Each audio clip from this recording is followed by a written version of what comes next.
I wanted to thank the author of The Wealthy Barber because I was a weird kid and I read it when I was about 14 years old. I'm now 46 years old, and it was pretty fundamental to my life. I know it's kind of weird. I was thinking about this. Like, I was a weird teenage kid where I actually read a personal finance book when I was 14, 15 years old. And it fundamentally has changed my life. It shaped my career, and it has also allowed me to essentially become, in my mind, and I think in most people's minds, like, wealthy. Um, because it just followed the principles of what they were actually saying. And these principles are very similar to a lot of the sort of really good personal finance books. There's not a lot of them out there. Dave Ramsey has a pretty good one. Um, the Millionaire Next Door.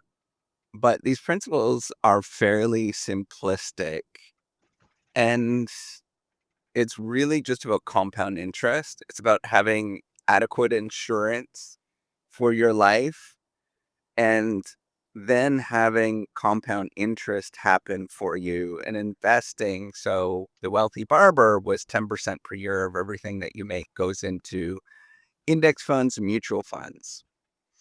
And this was back in I think the setting is like the early 90s. Um, Maybe it's even the late 80s. And the setting is that there is this wealthy barber. So there's this barber that's pretty unassuming in this little tiny town. I think it was like Port Huron, which I didn't realize I actually lived really close to later on in life. Port Huron, Michigan, this little tiny town. If you've ever been there, it's really not that much.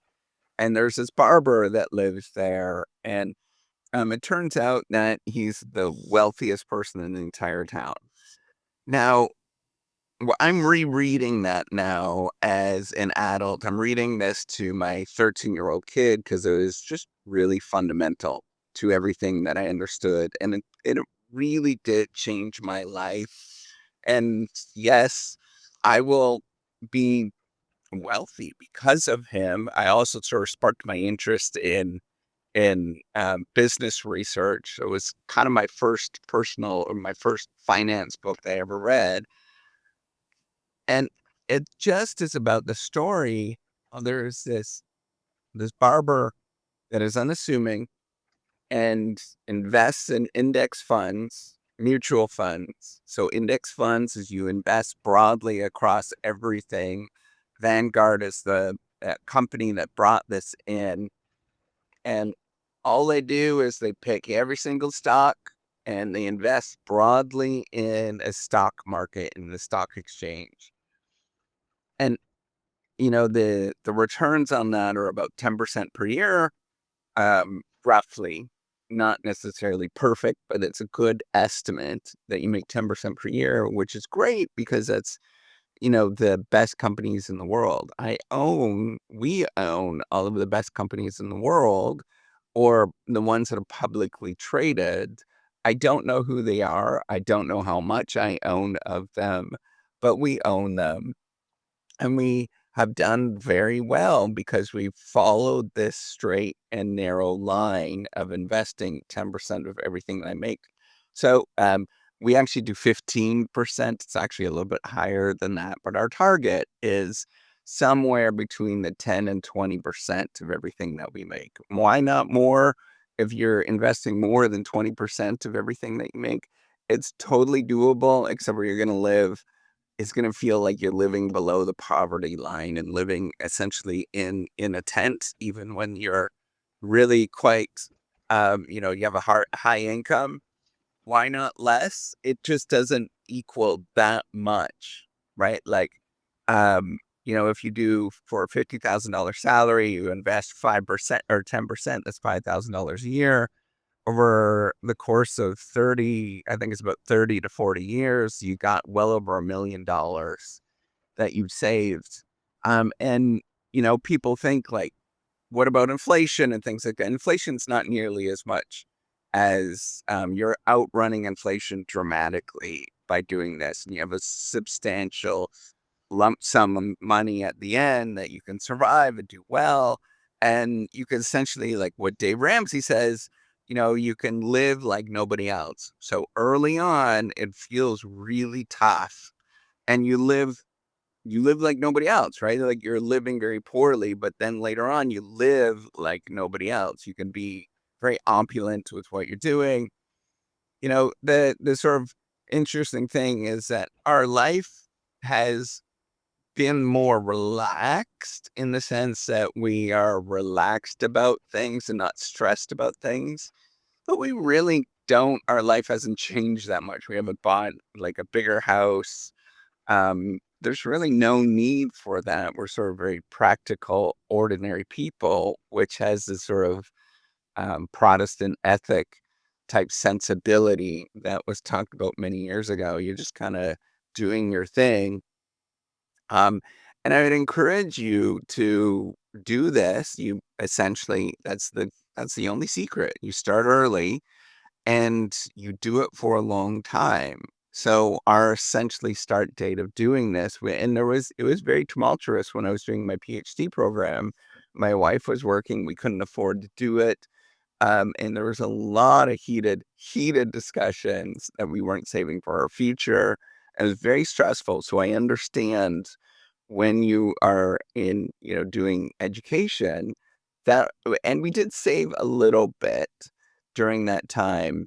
It turns out to be not nearly as much compared to after later on once I was working and trying to recoup this. Um, by the way, the PhD, I've done the financial calculation. I'm not going to break even from doing a PhD. It was a poor financial decision. I'm not going to break even until I'm 55.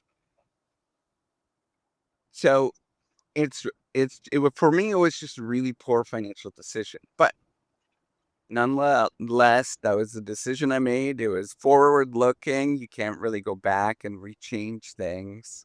Um, The reason why the calculus changed when I got in the program and I realized it was not 4 years. That's what often is sold to you. It's not 4 years. It's like 6, 7 years. And the calculus changes very, very much so when you do that. So what I'm getting at here is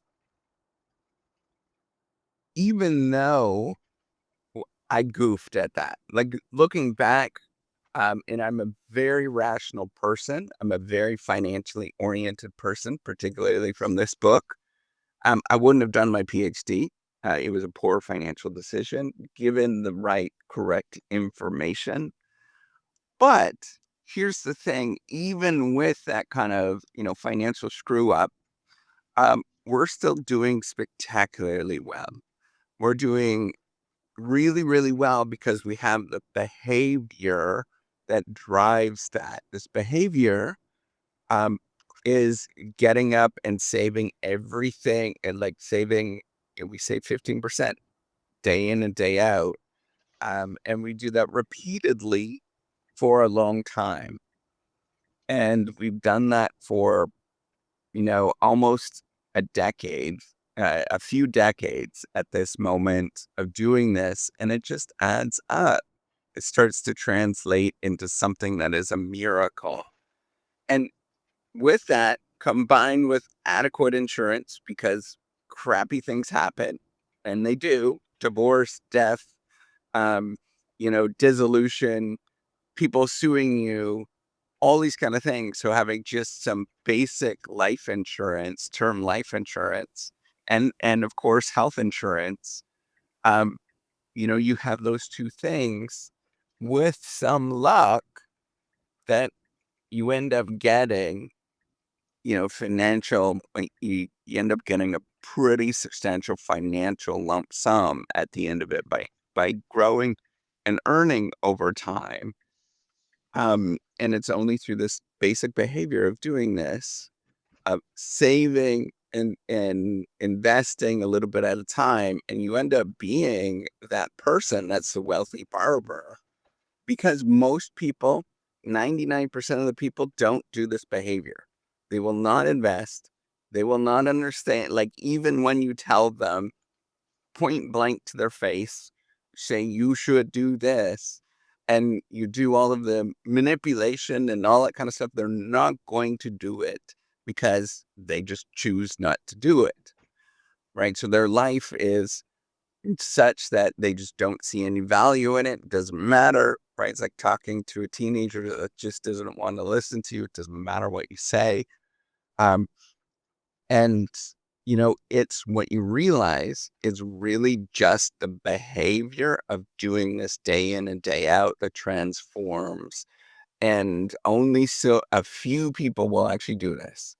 So I just want to thank the author of The Wealthy Barber. It gave me kind of the light to see the world in a new way and see what this actually means. And just to see that, yes, compound interest is a real thing. It does work. And it's a very slow, very, very slow and seemingly very painful life at the beginning, but it turns into something magical at the end. And so you're just making this trade-off. Early on, it's going to feel like pain, but later on, you're going to thank yourself for actually doing it because it gives you so many different options and allows you to just not worry about things in a time of life where lots of people are actually worrying about their future and what they should do next. All right. Take care and have a wonderful day.